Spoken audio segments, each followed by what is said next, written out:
Good morning, everybody. I hope you're having a great day today. My name's Cody, and I want to thank you so much for stopping by. So we got a few things to get taken care of today. It's going to be another busy one for sure, but the first thing on our list today is to get down to the greenhouse. We need to go water our potted dahlias. So let's head down there and get the hoses going.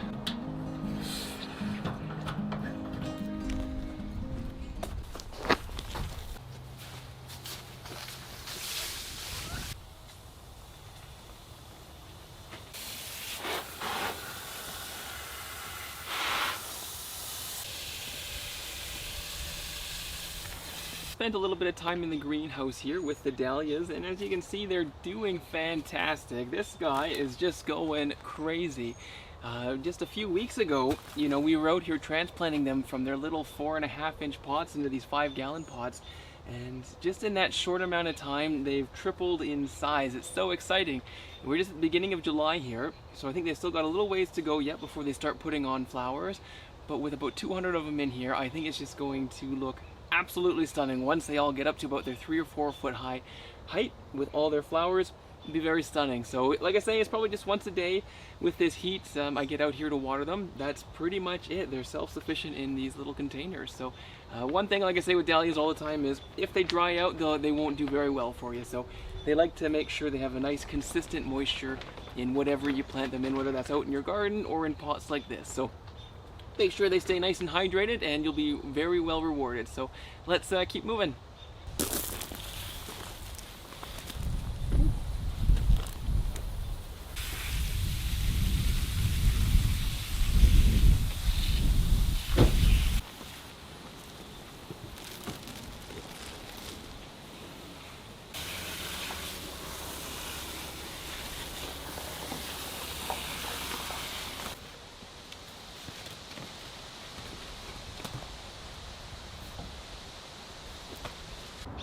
Just finished watering the planters up front, and I think they're starting to really fill out and come into their own. So give them a few more weeks and I think they'll look fantastic.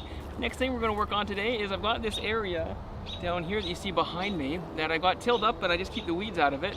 I still have a bit more seed that I'd like to get in the ground, and I figure this is a good spot. It is a bit shady, but we still get about 6 to 8 hours of direct sunlight in here throughout the day, so still enough to get a lot of vegetables growing, and it also helps to fight the weeds as well. So anywho, I'm just going to get this area planted up with a few more vegetables, and we'll see how it goes.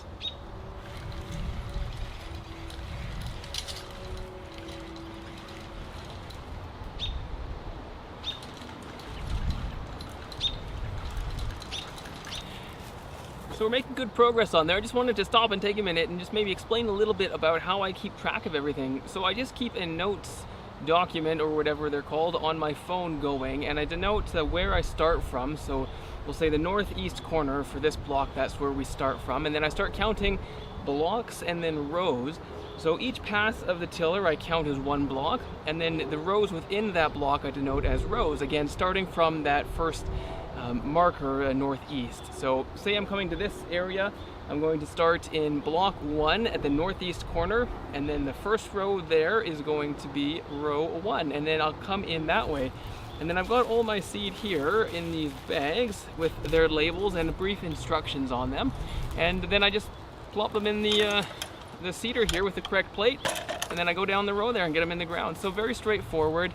You'll see that I don't really use much string or row markers or anything like that. It's all just really good note keeping, and a lot of practice and trial and error as well. So a little bit of experience come into play as well. But yeah, that's just basically how I do it. Very straightforward. There's not much to it, but I'm going to keep getting at it here and hopefully be done. So let's get back to it.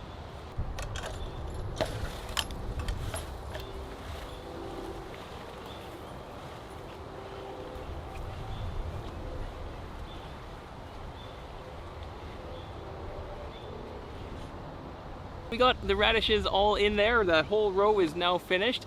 I ended up with a few leftover radish varieties. Now, I could save these again for next year, but every year that you save a seed, its potency, I guess, or its wanting to germinate diminishes a little bit. So what I'm going to do instead is mix them all together. I'm not worried about their organization or nomenclature when we go to sort the seed or anything like that. What I'm going to do is mix them all together and then plant them out in the tulips, so we can kind of use that space a second time this season. So I'm just going to put all the seed in here and then go put some radishes in the tulips.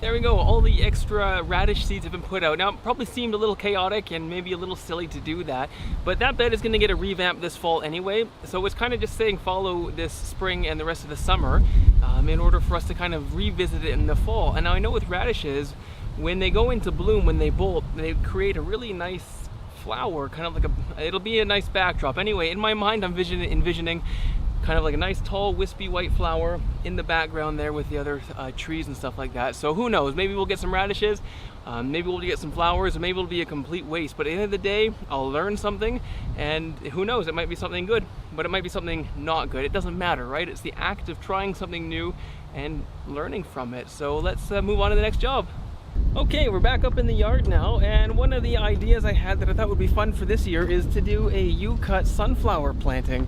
And that's what I'm going to get in right now. So it feels like I'm racing against another storm, which I'm going to step over this electric fence here.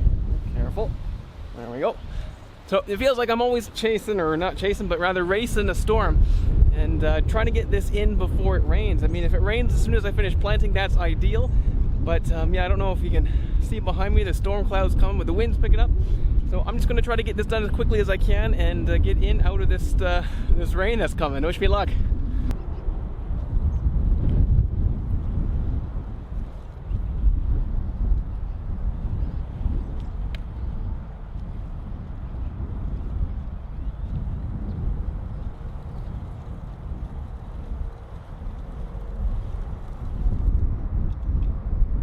We got another 5,000 or 6,000 more seeds out in the field there, so that's awesome. I think that'll make a really good, fun thing to do maybe on one of these market nights in a few months.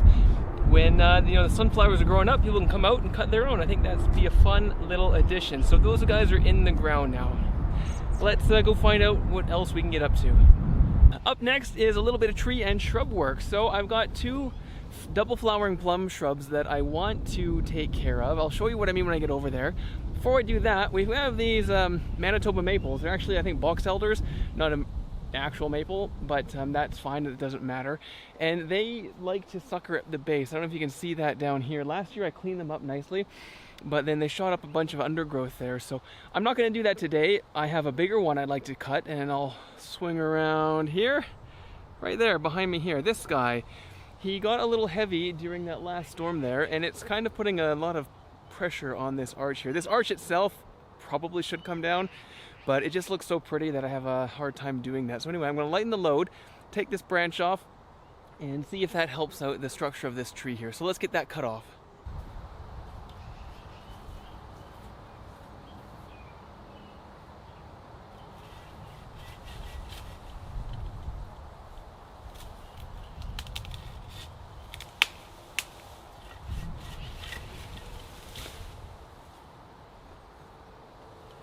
There we go, that wasn't too hard, just got that branch off, and I think you can see the canopy or the tree line actually went up a little bit. There's a lot of weight on that branch pulling everything down, and it just puts a lot more stress and pressure on that curved branch. So ideally, you know, we try to keep our trees straight. They're a lot stronger that way. This one I've been keeping an eye on and trying to train it and grow it. I really like that arched branch there. I think it looks really pretty.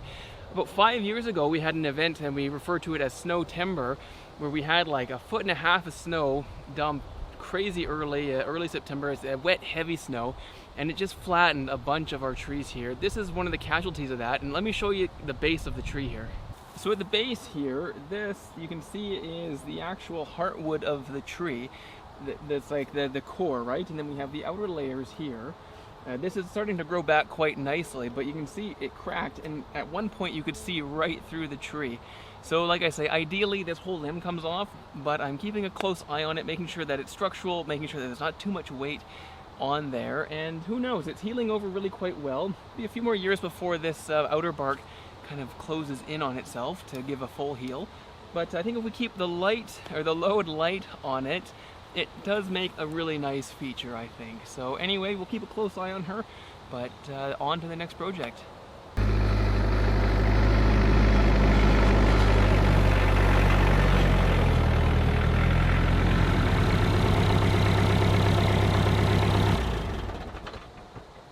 These are our 3 double flowering plum shrubs. They're one of my absolute favorites. They're very hardy, they're easy to grow, and in the spring, if they have a good year, they just look stunning. Even in a bad year, they look really good. So these 3 were planted all at the same time by my dad, probably 20 years ago, and this is a really crummy spot for a lot of things to grow because the soil is very clay heavy and it gets a lot of hot sun. So these things have thrived despite all of that. They haven't been touched since they were planted. Last year I got brave and I took this guy, who was the same size as these other 2, you know, they're up 6 feet high, and I brought them right down to about 1.5 feet off the ground, and I was rewarded by having this beautiful lush grow back. So it's back up, this one's dang near, well, almost 6 feet tall, right?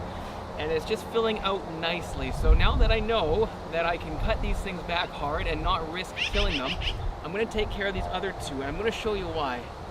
So the reason why these trees need a little bit of maintenance, they're very maintenance free. Like I say, we haven't touched them for about 20 years, which is awesome. But every now and then you're going to get branches that just get old and die. And then you have this large branch sticking out of your beautiful canopy that's dead. This guy you can see up here, gosh, he's got to be 7 feet high. So quite large for this species. But when the branches get old, they just die, you know. It's part of gardening, right? And we can work our way in there and we can take out the dead ones, but then you're left with these holes and they don't look kind of nice and round like that one that we pruned last year does. So in order for us to get that nice uniform canopy growth, and these things don't like to grow uniformly, just as a FYI, the only way I find anyway to get them to kind of grow that nice shape is to bring them all down at the same time to the same level. And I do that after they finish blooming. So they've already done blooming for the year, and they're starting to send out their new growth. Before they put too much energy into that new growth, take it right down, 1.5 feet, and it's going to put all that energy into growing up new growth. And you're not going to risk, fly one in my ear, you're not going to risk losing any of your buds that way. If you prune, say in the fall or early spring before they bloom, you've cut all your blooms off because they set their blooms on the new year's growth. So they're setting their blooms, doesn't matter, on this growth here. And that's where you can kind of see, you can't really see there, I'll come up here a little bit. So let's see here if it'll focus. There we go. So they're setting all of their blooms on those nodes there. If you cut them off in the wrong time, you know, early spring, late fall, those sorts of things, you've cut off all those blooms, and it's going to have to spend that next year sending out new growth to set new buds for the following season. So wait until they flowered. After they flowered, green light, go ahead, bring them down. So that's what we're going to do today. This is always a hard part and it looks vicious. So if there is an organization, the people for the ethical treatment of plants watching this, I do apologize. It's necessary though, in order for us to maintain the health and the overall virility and beauty of this plant. So no further ado, let's just start hacking away. All right, so this is a good example here. So you can see this top bit is all died back, but lower on the branch here, it's nice and green and healthy. Now there's a lot of energy going from this plant into these branches to maintain this essentially dead limb. By removing this, we give the plant the opportunity to not have to struggle so much with these limbs that have died back and those sorts of things. So we give it, it's a lot easier on the plant in the long run. So by removing all those branches right to, like I say, 18 inches off the ground, it's just overall healthier for the plant.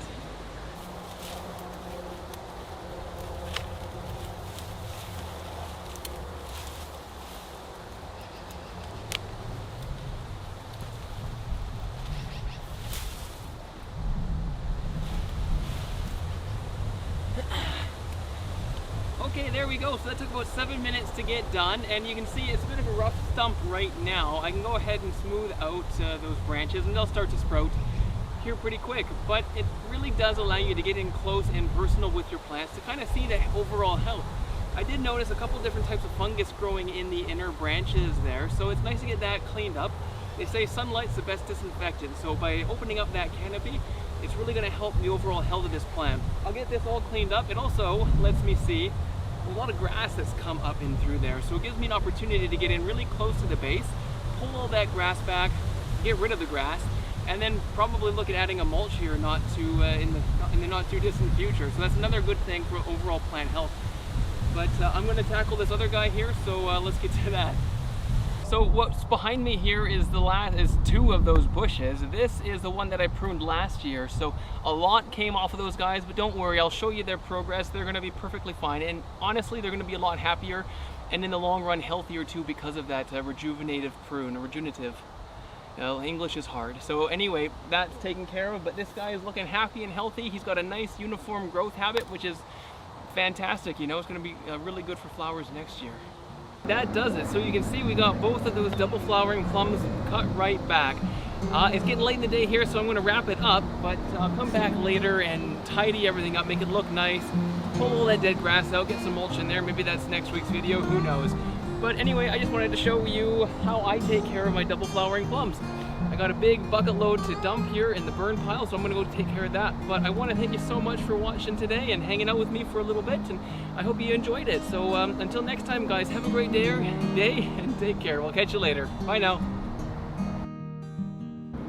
We just finished watering up those planters up front at the front of the market there, up front at the front of the front. There we go, get wedged back in here. That looks good. Okay, on to the next job. So there's a few things I'd like to kind of prune and take care of in that way. Let's try again.